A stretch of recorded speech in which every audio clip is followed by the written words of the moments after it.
Hey Vintage Kids! It's Miss Sandy here again for another lesson. I'm super excited, so let's just jump in.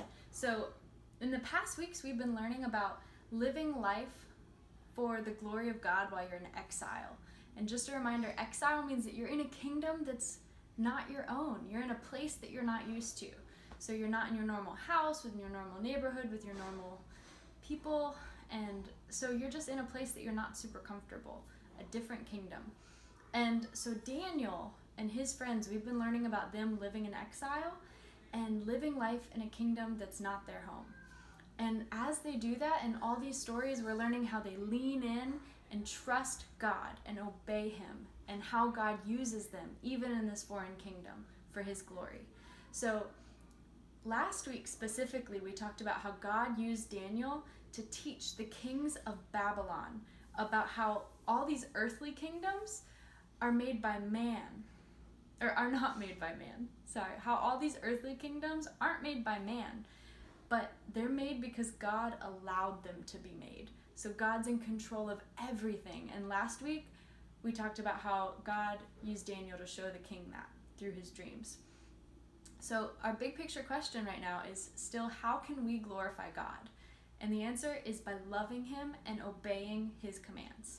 So Daniel and his friends have shown, like I said multiple times, how they love God by obeying His commands. We talked about the lion's den with Shadrach, Meshach, and Abednego. We talked about interpreting dreams and all kinds of stuff. And so we're going to learn more about trusting God and how God uses people for His glory when they're in exile today. So our story today is from Daniel 7 in your Bible. So if you want to read the full story with your families, you totally can, but once again, it's long, so I'm just going to tell it like it's a story, because it is. Okay, so in the first year that King Belshazzar was ruling in Babylon, Daniel had this dream. It was kind of more of a nightmare, like it was a pretty scary dream, but he had this dream, and it said 4 winds were creating this huge storm over the sea. And out of the sea came 4 huge animals. So each wind out of the sea brought a huge animal. The first animal was like a lion, but with eagle wings. So they're pretty different animals. So a lion with eagle wings. And while Daniel watched the eagle in the dreams, the wings came off and it stood on 2 feet like a man. And then the second animal came out of the water. And this one looked like a bear that had something in its mouth. And a voice said, as it moved the thing from side to side, a voice said, "Eat and fill your belly," to the bear. And the next animal that came out of the sea looked like a panther, but with 4 wings on its back and 4 heads. And Daniel knew in the dream that that animal was made to rule, like made to be a ruler.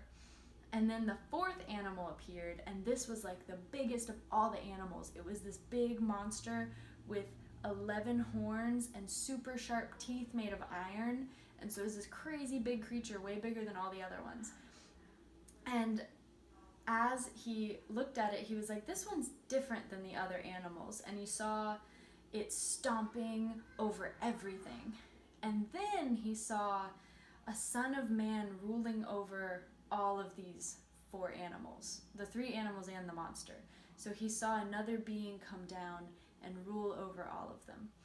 And he woke up, the dream kept going, and everything about the dream just really kind of freaked him out. And so he went to someone and said, "Do you know what my vision means?" Which is funny, because usually Daniel is the one interpreting the dreams for everyone. But Daniel had the dream this time, so he has to go to someone else for the interpretation. And so the interpretation they gave him was that the 4 animals stand for 4 earthly kingdoms. And we talked about that last week, how the kingdoms aren't made by man, but made because God allows them. So remember that. But it's 4 earthly kingdoms. So each animal represents an earthly kingdom. And 4 of these kingdoms will appear on earth. But eventually, the holy people of God will be given the final kingdom that will rule over all of them forever and ever and ever and ever. And Daniel was just in shock. Like, whoa, that dream meant that? But he understood that the dream was telling them that even though these other earthly kingdoms seem really, really powerful, God knows the length of time the kingdoms will be in power, and one day they will end. And that God will rule the final, never, ever, ever ending kingdom. And that's the story of Daniel 7. So you can read it if you want with your families and kind of dive in a little more. It's kind of a lot to think about. Like, it's a pretty scary dream, and it sounds kind of crazy with all the wings and the animals and the heads. I've never seen any animals like that. But God spoke to Daniel in the dream, even though he's an interpreter of dreams. And he's giving Daniel hope about his situation. Like, Daniel and his friends are in exile in a kingdom that's really strong. They're in one of those kingdoms that's like a really intense animal monster that just doesn't seem like it can be defeated.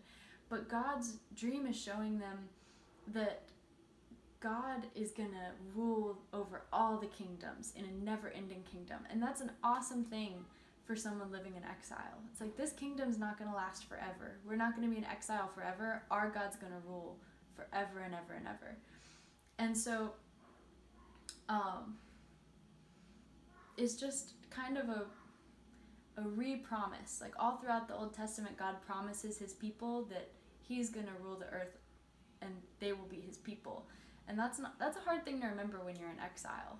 Like, if you're a servant to another kingdom, to remember that God has promised you that he will rule and you're in this foreign land. But anyway, so some questions.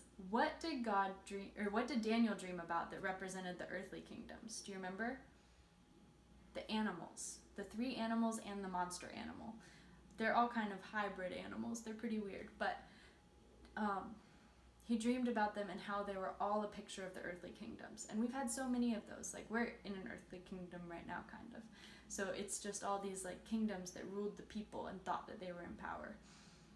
But what did Daniel learn about the earthly kingdoms?